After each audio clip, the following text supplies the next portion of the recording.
Hi everyone, welcome to Historically Speaking, an online YouTube history channel focused on the history of various institutions and professionals, how history intersects with education, culture, science, and the world around us. I'm Karen Yang, your host of Historically Speaking. Today joining us is Professor John Durant.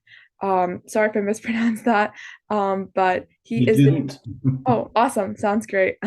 Director of the MIT Museum. Professor Durant is also a adjunct professor in the Science, Technology, and Society program at MIT. The MIT Museum, which we will be centering our conversation around, strives to be a place where science, technology, the humanities, and the arts are all used to kind of frame and reframe problems, enabling it to address the problems of the past and future. Likewise, the museum hosts a lot of holography, technology related artwork, artificial intelligence, architecture, robotics, and the history of MIT, which is all super interesting. And the museum will kind of reopen in its new phase on October 2nd, 2022. Thank you, Professor Durant, for joining us today. I really appreciate it. Is there anything else you'd like to add to your bio or to the bio of MIT or anything else like that? No, No? I think you got it about right. We've been closed as a museum for more than 2 years, starting with the pandemic, and then because we've moved to a new location, and it's really a brand new museum in a way. So we're looking forward to reopening, and I'm happy to talk to you about what we're doing. Yeah, awesome. Without further ado, I'm just going to jump straight into the first question. I was kind of wondering about the history of the MIT Museum itself before, talking Yep. about the contents of MIT. So what is the history of the MIT Museum, and why is documenting this kind of history so important to you? Well, and the MIT Museum is just over 50 years old. We celebrated our 50th anniversary last year. It was created fairly late, you might say, in MIT's history. MIT begins in the 1860s. So for over 100 years, MIT didn't have any museums, Hmm. or really, it didn't have the MIT Museum anyway. Hmm. Um, the decision to create it was made, I think, in part because MIT didn't have anywhere to record its material history. Hmm. Untold stories about all sorts of stuff that didn't look much like books and articles being sent to the MIT libraries over the years. And the librarians, understandably, got a bit frustrated because they weren't supposed to be collecting this kind of thing. And Hmm. so there was a decision. I always think of it a bit like, the family wondering what to do with all the stuff and deciding to put it all up in the attic. So I think MIT got to a point where it decided it ought to have a museum as a place that could look after all this material that otherwise it didn't know what to do with. Hmm. There had been, I corrected myself earlier, there had been a nautical museum, the Hart Nautical Museum, that dates back to the early 20th century, and that was integrated into the MIT Museum as a collection when we began. Hmm. But to begin with, I think the museum just received all this stuff, the sort of family heirlooms, if you like. And then, of course, once we'd begun, the collections grew rapidly. And now we think about 1.5 million objects in the collections of all kinds. And they're not all to do with MIT and MIT's history, but that's the main focus. So that's how the museum began. And it did have one very interesting and I think very helpful um, implication. Hmm. Many university museums actually grow up in a quite different way.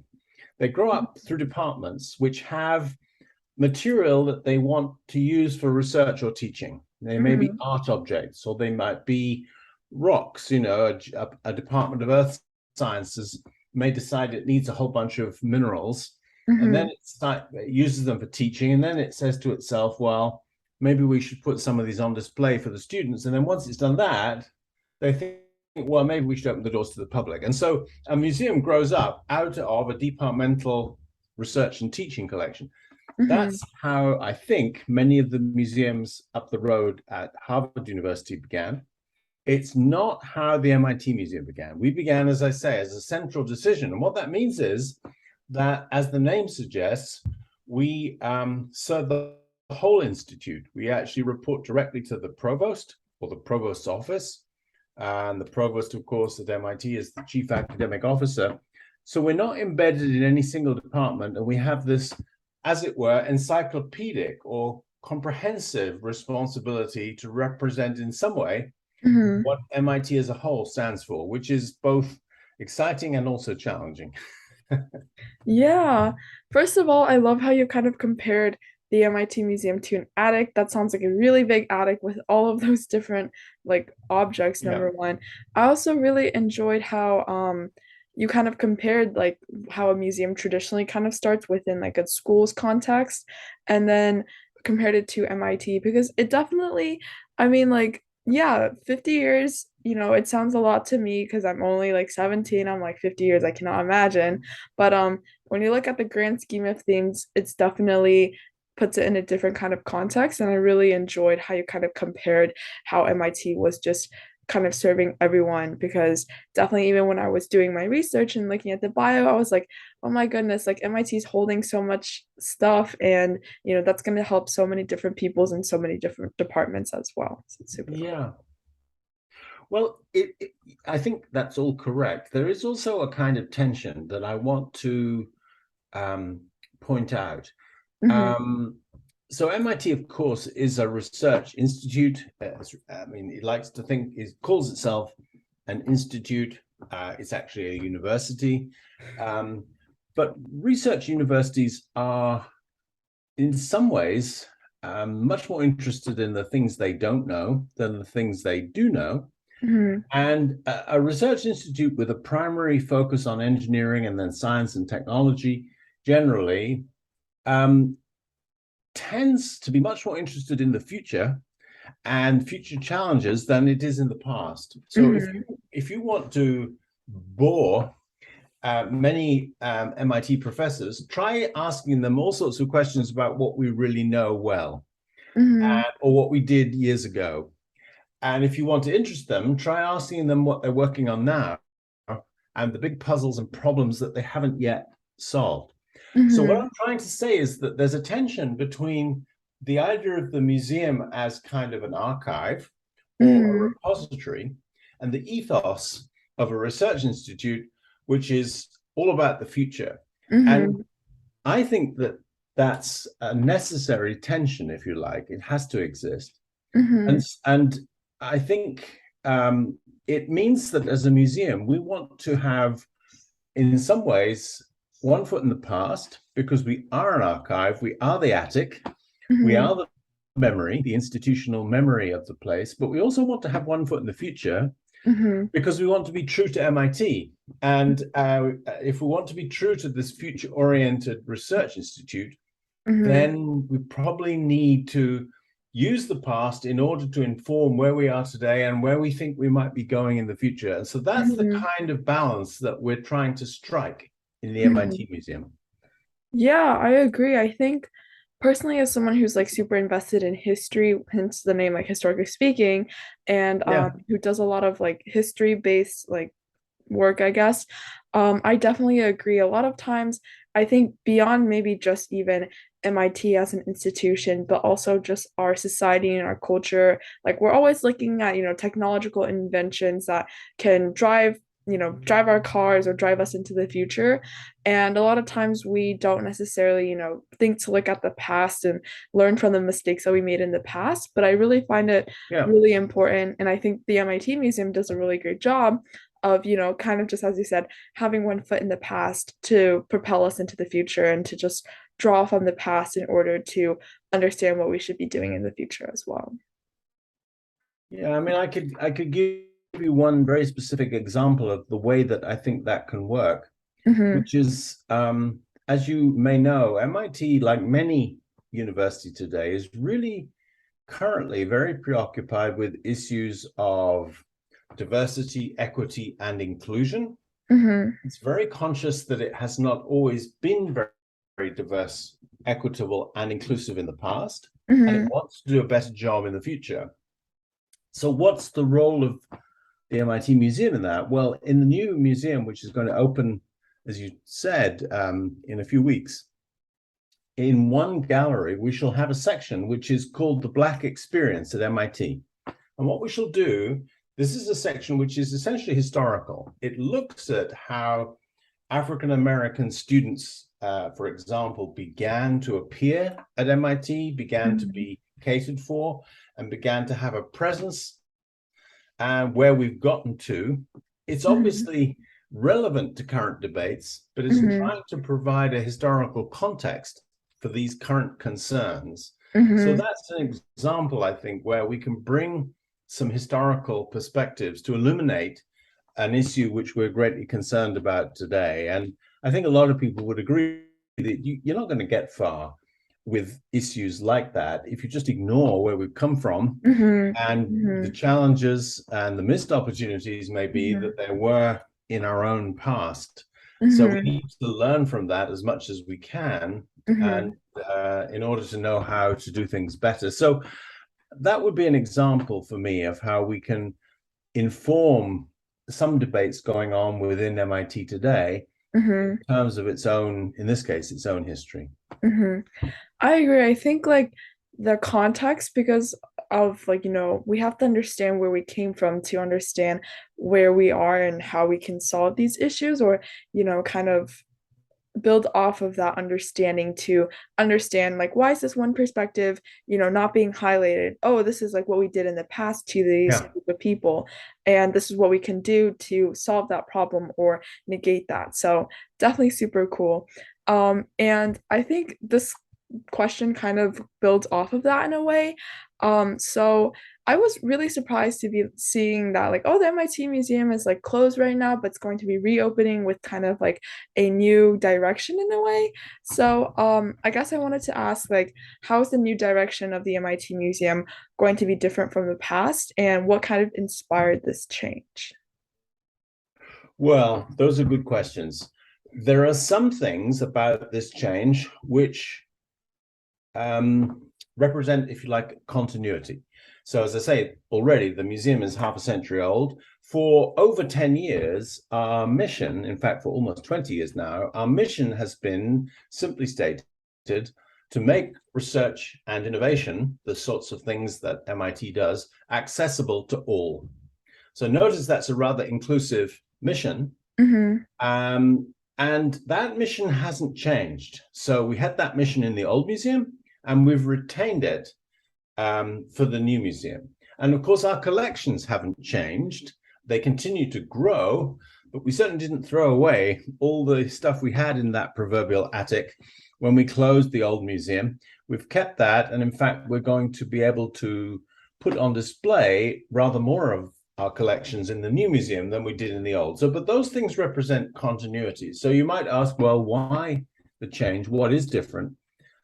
It is that, like so much of MIT in the past, when we were in the old museum, we were in an old building which had never been designed to be a museum. It was actually an old radio factory, radio research lab, you might say, a very difficult building which really didn't lend itself very well to being a Mm-hmm. museum. There were no high ceilings.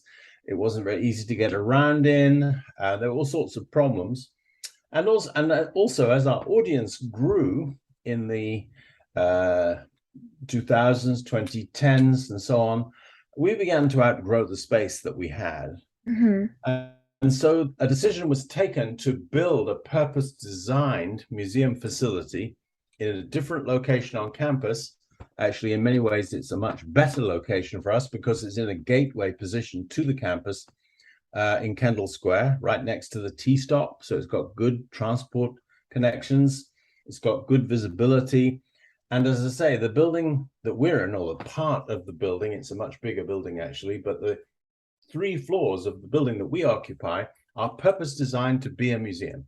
Mm-hmm. So, in all these ways, the new museum is a fresh start. And then we took a big decision when we decided to do this that we were not going to bring over almost any of the displays in the old museum. We decided to take a clean sheet approach. Yes, our mission is the same. Yes, we have these collections, let's rethink how we display what we display in this new space. So we will have a completely new suite of galleries and exhibitions in a rather larger place with much more space, in particular for programs, for educational and learning programs, for adult face-to-face events and activities. And so in all these ways, it's completely new. And I think to visitors who know us, it will feel like a completely new MIT museum. But below the surface, there are these things, as I say, particularly the collections, which are a continuity.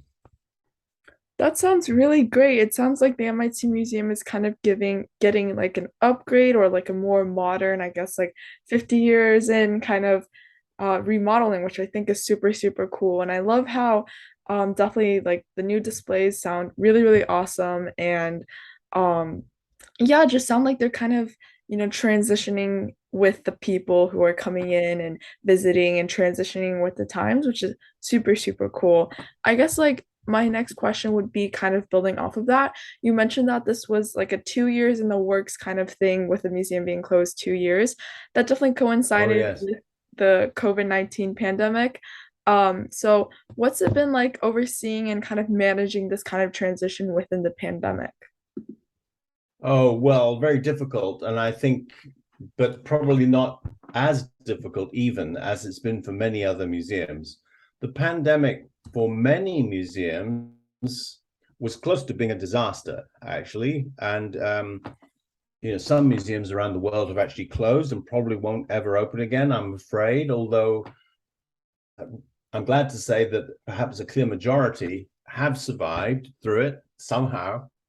Um, but back in the spring of 2020, when COVID first became a really big thing, we Mhm. closed our doors rather suddenly, along with everybody else, in March 2020. And I don't think we really had any idea when we would reopen them, but I think we vaguely assumed it might be within a few weeks. And then it became clear that this was going to be a longer thing than that. And Mhm. so it became difficult. Like many other museums, we decided that we should pivot to doing remote work with our audiences. So we've been active, especially in distance learning and in online learning opportunities. And as I say, many museums have done that. Mhm. But I'll also say that I think there's been a certain amount of frustration. Museums really thrive, in my experience, on being public institutions with their doors open, in our case, pretty much every day, Mhm. and with people walking through the doors and the excitement of serving them and giving them Mhm. hopefully a good experience. And we've lacked that now for quite a long time. And I personally can't wait to get back into the public arena where we're doing real live work with real Mhm. present audiences again. So it's Mhm. been a long haul. MIT has been very understanding and very helpful, and we've been protected and shielded to some degree from the impact of COVID by being part of a much larger research university. Mhm. Museums I talked about that have had a really bad time are in the main independent museums, which don't have a larger organization to depend on, and Mhm. which maybe have been used to being dependent on visitors each day for much of their income. And Mhm. suddenly all of that has disappeared. So there's been a real financial crunch, not just in museums, but of course in the whole cultural sector, in the performing arts sector, and everywhere. It's been a real shock time. I'm pleased to see cultural institutions coming back to life around the country and around the world, and Mhm. we shall shortly be part of that. Yeah, for sure. I think just like you said, museums are a really big public institution in terms of, the different resources it can offer, the look at history and a look at, intersecting with community and what's going on today. And museums honestly address a lot of really important issues, like you said, with equality and inclusion that, the pandemic definitely put a damper on in some ways and was able to highlight in other ways as well. And Yeah. I feel like, yeah, the public performing arts, like Broadway was closed for so long, and actors and Yeah, actresses were like, oh my gosh, like what am I gonna end up doing? So it's yeah. definitely been such a pleasure also to be kind of from the audience perspective and see all of these different museums kind of revive themselves and kind of just Yeah, witness everything coming back to life in a way. I agree. And we're hoping, of course, that the rest of the public and the visiting public agrees as well. We'll find out when we open our doors, but I'm optimistic that people will want to come back to the social experience of being, in this case, in a museum, and especially in this museum when everything will be new and nobody will have seen any of this that we're putting together before. So, yeah, it's exciting times for us. Yeah. My last question, this might be a bit difficult to answer, especially if all the displays, I guess, are new. But what Hmm. has been your favorite exposition or program that MIT Museum has offered in the past, maybe? Oh, crumbs. I'm not sure if I know how to answer that. Um, I'll give you two examples, one from the world of exhibitions and displays, and one from the world of programs or events. So, in the old MIT Museum, a couple of years before we had to close because of the pandemic, we offered a very experimental exhibition. It was called The Enemy. It was an entirely virtual reality exhibition. We Wow. did it in collaboration with an artist photographer and journalist, and also with a lab at MIT, the Center for Advanced Virtuality. And essentially, the exhibition was an empty gallery into which visitors went wearing a virtual reality headset. And that Hmm. headset reconstructed the world they were in. So they were in a virtual gallery Wow. in which they encountered a series of combatants involved in real world conflict in three different arenas around the world, hence the title The Enemy. And what the visitor in this virtual space witnessed was close encounters with combatants on both sides of three different conflicts. And they could hear and see and what the world felt like and looked like to people on opposite sides of conflicts. And what the artists who did this were concerned to point out was in many ways how similar the aspirations and hopes and fears of these combatants were, even though they were on opposite sides of conflicts. So Hmm. there was an attempt to use virtual reality to bridge between opponents in conflict situations. And the response we got from audiences was really extraordinary. People found this to be a completely unique and very powerful experience. Hmm. It was highly experimental. We like to do experimental things. So in recent years, that's one of my favorite examples. If you ask me about programs, I'll mention the single biggest programmatic initiative that we've been responsible for, which will continue now into the future. So some 15 or so years ago, we launched something called the Cambridge Science Festival. Yeah. By birth, I'm from England, and when I moved to MIT and to the United States, I was struck that there were no science festivals in Cambridge or anywhere else, as far as I could see. Science festivals at that time were reasonably well known in Europe, and I would ask people, why isn't there a science festival in Cambridge? And people would say, what's a science festival? And I would say, well, imagine an arts festival, imagine a music festival or a book festival, and then think about what it would be like to do that for science and technology. And say, oh, you say, we should do that. So we did. And for some years now, we've been running a fairly large annual festival in the springtime, and which is catered to many tens of thousands of people with all sorts of different events around the city. Now, for the last 2 years, that festival has been virtual because of the pandemic. And this year, for the first time, we're going back onto the streets with live activities. We've moved this year's festival to the fall so that it can coincide with the opening of the new museum. So we open to the public as a museum in Kendall Square on the 2nd of October, but a few days later, the 22 Cambridge Science Festival will launch centered around the open spaces on the MIT campus, right outside our new museum door. And we shall have all kinds of activities there for the general public. And the big highlight this year will be that we're working with a company which creates the Northern Lights, the Aurora Borealis, Wow. as a spectacular show after dark in an urban environment. So we're going to in early October for 3 nights in a row. People will be able to come into the Kendall Square open spaces and witness a laser show which recreates the Northern Lights for people who haven't seen them up in the far north of the globe. So the Cambridge Science Festival to me is an exciting thing because we're able to bring our topics out into the wider community. It's a time where we say one of the things that Cambridge is really very, very good at, which is science and technology. It's a world center for these things. We can make those things available to the whole community and celebrate them publicly. Hmm. So I'm excited by our being able to, if you like, relaunch the Cambridge Science Festival along with the relaunch of the new museum. That sounds really, really lovely. I think, yeah, that sounds really great. Both programs sound super insightful and just awesome to get the community involved and get people of different ages and different backgrounds more immersed in science, which I think is really, really cool.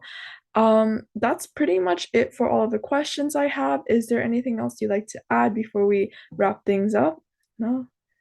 Well, I'd like to give everyone, all your viewers, a big welcome to the new museum. I hope that folks who are able to will come and see us. We'll be open 7 days a week, 10 in the morning until 5 in the evening at 314 Main Street in Kendall Square, right next to the Kendall Tea Stop. We're going to be free admission to all Cambridge residents, but there will be an admission charge for folks from other places, as that was in the past. And we just look forward to having you come and see us, and I hope you'll enjoy what we have to offer. Yeah, for sure. Thank you, Professor Durant, also for this lovely conversation. I really enjoyed getting to know the MIT Museum more, and I'll actually be in like the Boston, Cambridge area in like a week or so, without the museum being open, which really sucks. But definitely gonna poke around MIT and take a look around there as well. Yeah. Well, come on, peek through the windows and see what you can see. Yeah, for sure. Okay. Um, yeah. And to everyone watching at home, thank you so much for watching and stay tuned for the next conversation.